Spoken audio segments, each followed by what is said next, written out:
That first year, yes, it was hard, of course.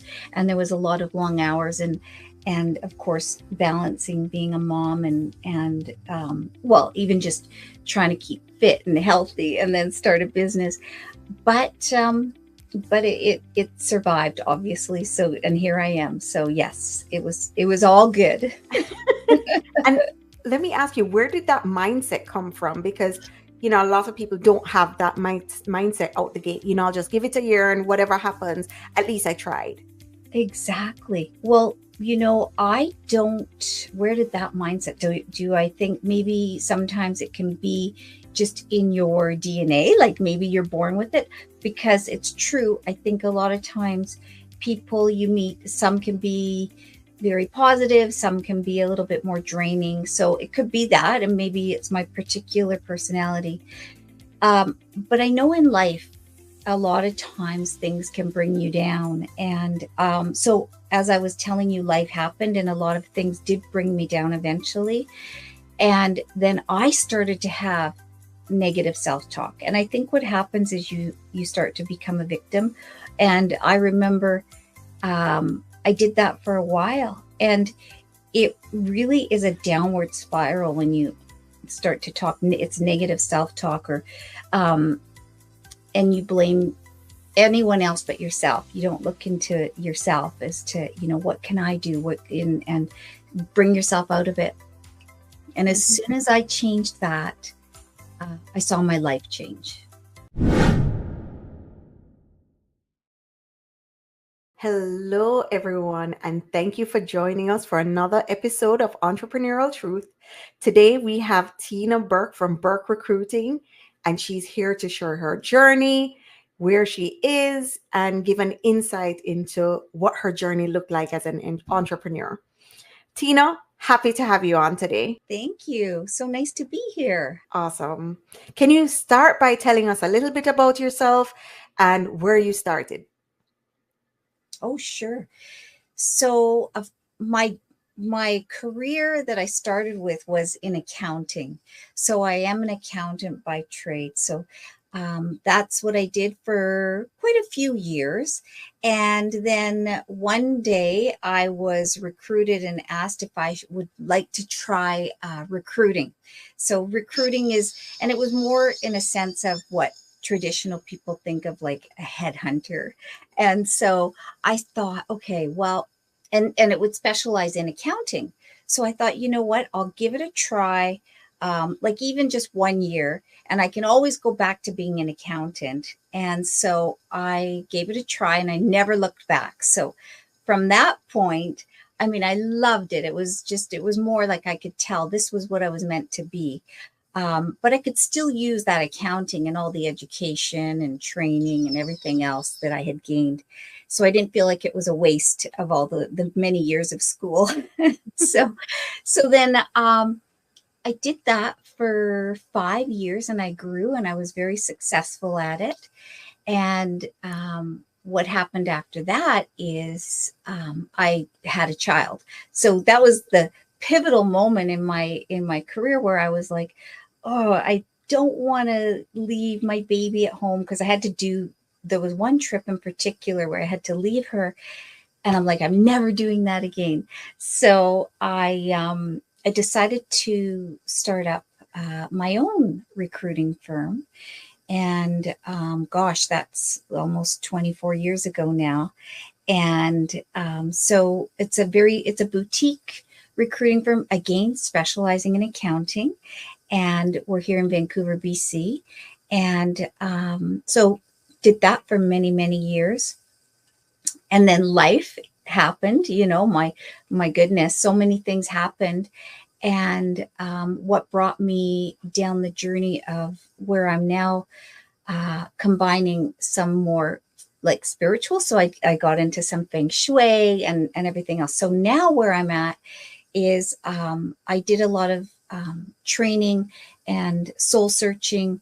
And in particular, I learned how to become a Feng Shui master. I learned a couple other things like dowsing and some cool things. But the bottom line is what I'm doing now and what I'm trying to incorporate is trying to show people how to use Feng Shui in your office, or it could be, so it could be for clients or business owners. And it could also be on the other side where I'm helping candidates use Feng Shui or words of affirmations before they go into maybe a job interview, or to sort of manifest that dream job, whatever it might be, or boost your career where you are presently. And so that's where I am today. And I'm happy that you've shared like all the bits and pieces of your journey. But I want to dive a little bit deeper and kind of what did that look like for you transitioning from the work world into your own consulting firm? Sure.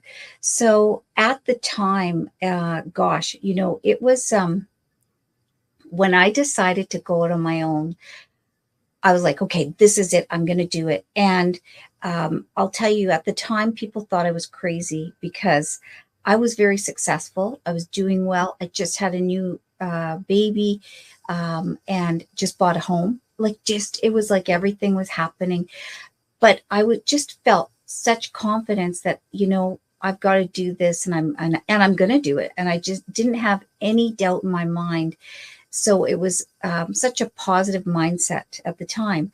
And then what happened is so there was, you had to get office space. You would have to like guarantee your home, or, you couldn't just sign a lease and they would give it to like somebody brand new starting out, or you had to pay cash up front for a year.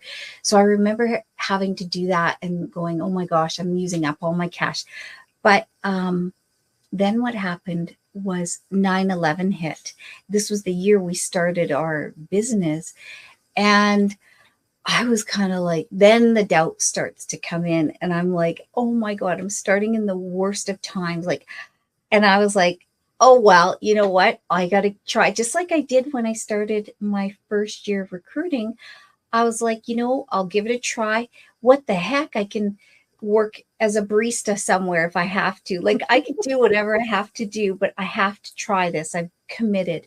And that first year, yes, it was hard, of course.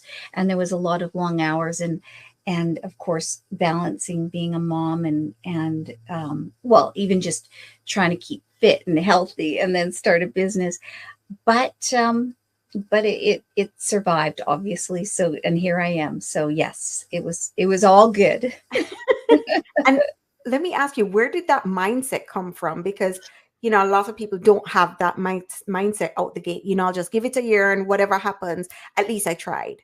Exactly. Well, I don't, where did that mindset do I think maybe sometimes it can be just in your DNA, like maybe you're born with it, because it's true. I think a lot of times people you meet, some can be very positive, some can be a little bit more draining. So it could be that, and maybe it's my particular personality. But I know in life, a lot of times things can bring you down. And so as I was telling you, life happened and a lot of things did bring me down eventually. And then I started to have negative self-talk. And I think what happens is you start to become a victim. And I remember I did that for a while. And it really is a downward spiral when you start to talk, it's negative self-talk, or and you blame anyone else but yourself. You don't look into yourself as to, what can I do? And bring yourself out of it. And as soon as I changed that, I saw my life change. Wow. And was it someone that said to you, hey, listen, I noticed that you're not the same person you used to be?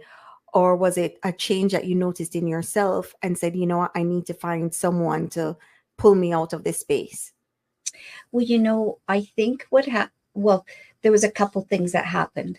One is, and I believe in life, that sometimes we get so many doors that close on us, or things that happen to us that don't seem, they seem hard. You feel like you're climbing up a hill, but I feel like that happens for a reason, and it's to awaken you, and it's to make you, I always say, like, you get into darkness before you can see the light. Mm-hmm. So what happened to me was there was a couple comments. I remember so at the time, my husband had left me, and I was, playing the woe is me, and he left me for another woman, the whole thing. And I Mm-hmm. remember someone saying something to me to the effect of, like, well, you have to look at the two sides to it. And I was like, oh, what? Like, it was like a slap in the face. And I was like, Mm-hmm. that's true. Like, just because somebody left a relationship, or, looked at somebody else, perhaps what part did I have in that? So I remember thinking that. And then there was some other really hard things that happened where I was just like, oh my God, I need to really bring myself out of this. So I looked to, at the time, it was Michael Beck. And I trained under him for quite some time, and it was wonderful because he taught me about this victimhood, and it was about not saying this person did it to me. It was like turning the mindset around as to, okay, this happened, so what are the positives in that? And I learned so much from him. And then from there, I went into some more training, especially in Marie Diamond. I think we spoke about Mm-hmm. earlier, but because Marie Diamond is who I've trained under for many, many, many years. And she also is the person that I co-authored my book with, my last book with. So and so, yeah, from there it just has been taken off, and it feels so good. And do you think that if the situation hadn't happened, that you would have still been able to write that book with Marie Diamond, or do you think the circumstances put you in that space with her? So I think that with respect to what happened to me, the darkness, I think that was so like, I can't believe I'm saying this, but I really believe that helped change who I am as a person. And so that's what I tell people. I try to think about these things as blessings. And I really feel that was a blessing that happened. So, and I turn, even now when I help people, help them find jobs, if they get, say, fired, or restructured, I'm like, this is a blessing. In the law, you won't see it now, but you're going to get something even better. Mm-hmm. You're going to see, we'll talk about this down the road, and you are going to be so happy that this happened, because you probably weren't happy in that situation anyways, or whatever, but I Mm-hmm. try and look at it like that. Turn lemon into lemonade. Mm-hmm. Mm-hmm. No, I definitely get it. I definitely get it. Let me ask you. So, with co-authoring the book, what was that process like? Was she already, you know, Oh. the well known or? Oh yeah. So Marie Diamond. So for anyone that doesn't know Marie, she is one of the she's famous from The Secret, and it's a movie called The Secret. And it's so funny because I remember years ago when The Secret first came out, that was also something that I was just like, I watched it over and over again. I remember buying the books and the journals before I'd ever met Marie. And then for some reason, I don't know how it happened, but I stumbled upon her, and then I started um, I think I learned one of her meditations or something, but then eventually I just kept training for years and years with her and under her, because it just spoke to me, and it really resonated to me that this really worked for me. And I started to see all kinds of beautiful, positive things happening in my life. And I would tell people, and people would see the change in me as well. And it just seemed to really work. So that was how I started with her. And then when we, gosh, I guess it was a couple of years ago, she had invited me to be a co-author on this book, and that journey was incredible. And it's opened up so many more doors, and I've met so many more people, and it's just, yeah, it's been beautiful and positive. Oh, that's amazing. That's amazing. And if you were to give yourself 2 or 3 years ago advice, or even yourself starting out, what kind of advice would you give yourself looking back now? Oh gosh, I would say, so 2 or 3 years ago. Well, 2 or 3 years ago, I was feeling pretty good still. So, like, that was on my way, my journey. And I would say, Tina, what you're doing is the right thing. You're on the right track. So keep going, do what you're doing and believe in yourself. Like, okay. So, and I'm just, when you asked me that question, I was thinking too, uh, spirituality or Feng Shui, I think, was considered a little bit woo woo, and Hmm. people weren't really ready to accept it yet. Hmm. So even if I take myself back uh, 8, 9, 10 years ago, this is when I started this journey. And I remember I started with meditation.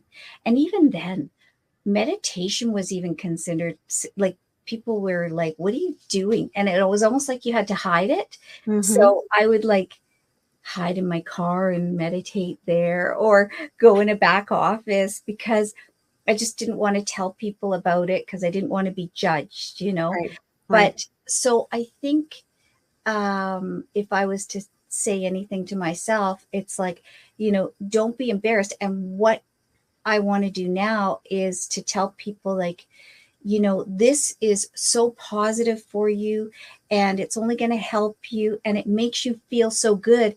And just give it a try. It won't hurt anybody. It's only going to help. Awesome. And how did you think about incorporating the feng shui and what you're doing now in your Oh, recruiting? yeah. I know. Like, it just, okay. So, years ago, when I started this, I was always like, what is my purpose here on earth? I think that sort of started to come into play as my kids got older and they went off to university. And I was feeling like I needed to really help in some way, help give back. And I was trying to think about what I would do. And, I would do things like, of course, and I still do, volunteering and helping that way. But I felt like I needed to do something more. And so I started to give little tips. Friends, family, my kids' friends, some people just needed help, and I would do some healing work as well. And so I thought, I just wish that I could combine my knowledge, but bring it into the office or the business world without being embarrassed about it. So tiny little steps. So I will just offer tiny things like words of affirmation, or holding a particular crystal in your hand before you go into a tough interview or a tough meeting, or if you're nervous about something, or Mhm. putting a crystal in a certain position on your desk. So just tiny little things that, and again, if for somebody that's new to this, they maybe don't want to expose it to the world that they're doing this. Mhm. So I say, nobody even has to know. I mean, really, you can just put a beautiful crystal on your desk. Mhm. Oftentimes, that's just gorgeous there. And nobody has to understand that you're bringing in some great energy. Mhm. Or the words that you're saying, for example, like whenever I go you spend money, like say buy a cup of coffee, I always say thank you to that money, but I don't say it out loud. People think I'm crazy. I say thank you to the money in my head, stuff like that. So yeah, just little tips like that. Oh, and what other tips could you give our listeners that they could implement right now to kind of lift their vibration and, put them in a more positive space? Okay, so one thing I often tell I mean, even my kids, but anybody, if I ever hear them say, I have to go to work, or Mm-hmm. I have to go pick up my kids, say instead, I get to go to work, Ooh. or I get to go pick up my kids. I mean, and think the gratitude every morning, express words of gratitude. I'm so grateful that I get to live in this home with a roof over my head, or I'm so grateful I get to eat this food. I'm so grateful I get to breathe in this beautiful fresh air and drink this clean water. Simple things like that. But and then if there's something that you're really striving for, I often will recommend, like at nighttime before you go to sleep, Mm-hmm. say I am, and put whatever after. I am getting my dream job, or I am finding my dream partner, whatever it might be.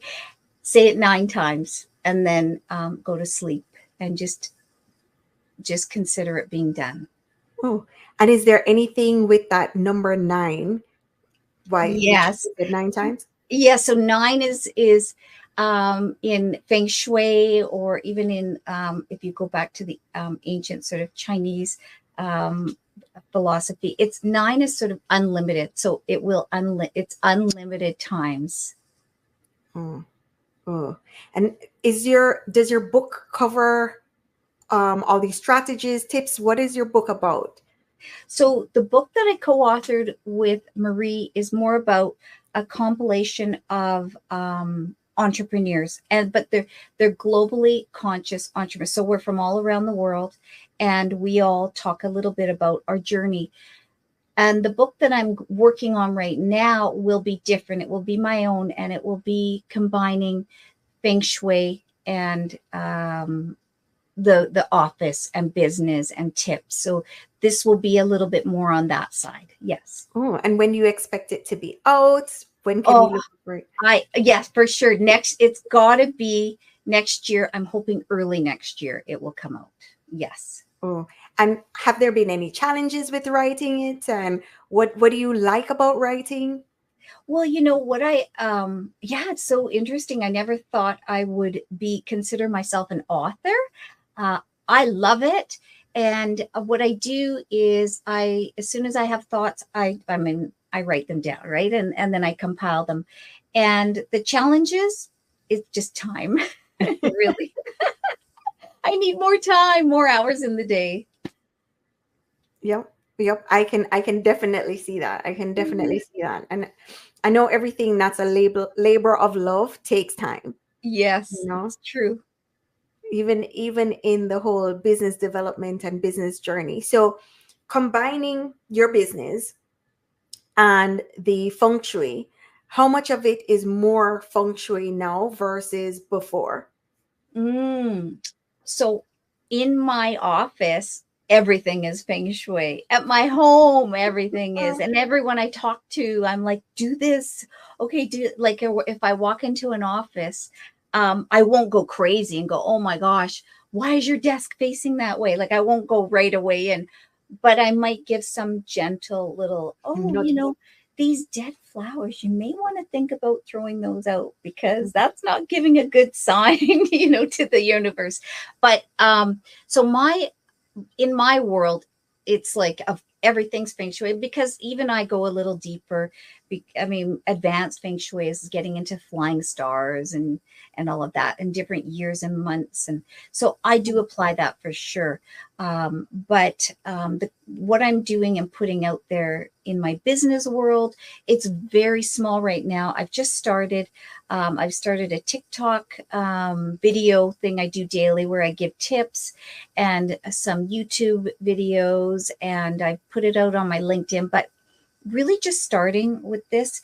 And as I'm getting more and more encouragement from people wanting to know more, that's, I'm doing that. And again, it's time. So it's whatever because I still have to maintain my company and my business, and, and my everyday job too.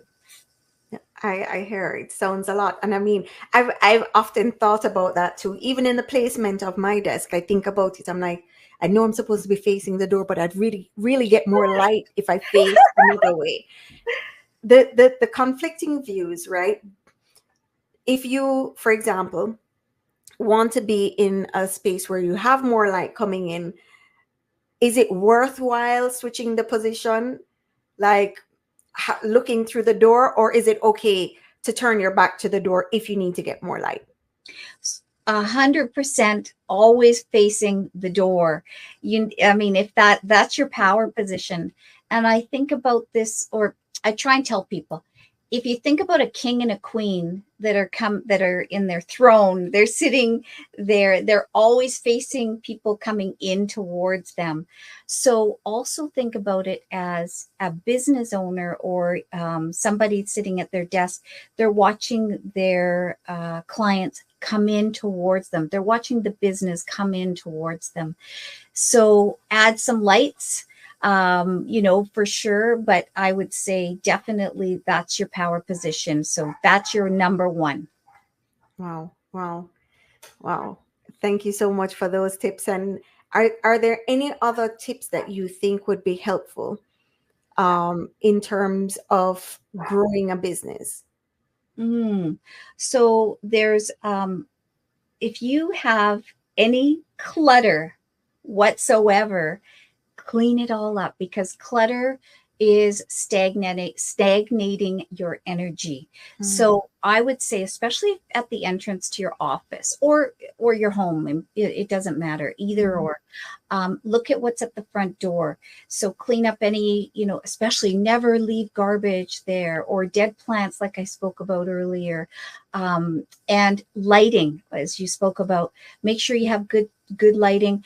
Any burnt out bulbs, replace them. If you can, if you've got a door to your office, if you're able to put like 2 plants on each side of the door. So it's just, bringing in that positive energy, and just keep it clean. That's the number one right now, I would say. That's awesome. And I appreciate those tips. Tina, you're welcome. Please tell everybody how they can find you, your social handles, everything. And then, of course, we're going to add the description and links to the bottom of the podcast. Oh, for sure. So on my website, it's burkerecruiting.com. And on there, I have podcasts. I've got blogs. I have, if you sign up with our email, we have newsletters that go out every 2 weeks. And I have Instagram, Facebook, LinkedIn. I have it all. Yes, I do. Yeah, I know the managing of all those different platforms is definitely a lot. So yes. I'm glad that you're on them and you're putting everything out there for our listeners to be able to get access to it and learn the benefits of using Feng Shui in their everyday life. Thank you. Thank you so much for coming on today. I greatly appreciate it. Oh, you're so welcome. It was fun. Thank you. Yeah. Thank you for tuning into today's episode of Entrepreneurial Truth. One tool that I can truly recommend on how you can organize and execute systems is Notion. Notion allows you to seamlessly get information out of your head and into a centralized, organized space. Whether it's documenting processes, managing projects, or brainstorming ideas, Notion can be your go-to platform. As a special offer to our listeners, you can get started with Notion using the link in the episode description. By using our affiliate link, you not only support our podcast, but also gain access to free templates designed to kickstart your journey with Notion. These templates are specifically crafted to help entrepreneurs streamline their workflows and boost productivity. To take advantage of this offer, simply visit the affiliate link below to sign up and explore the free templates available in the resource section. Whether you're a solopreneur, managing a team, Notion can be the game changer you've been looking for. Stay tuned for more episodes where we dive deep into strategies, tools that can empower you as an entrepreneur. And don't forget to subscribe to Entrepreneurial Truth so you never miss an episode filled with actionable advice and insights. Thank you once again for joining us today. Until next time, keep innovating and scaling your business with purpose. Thanks again.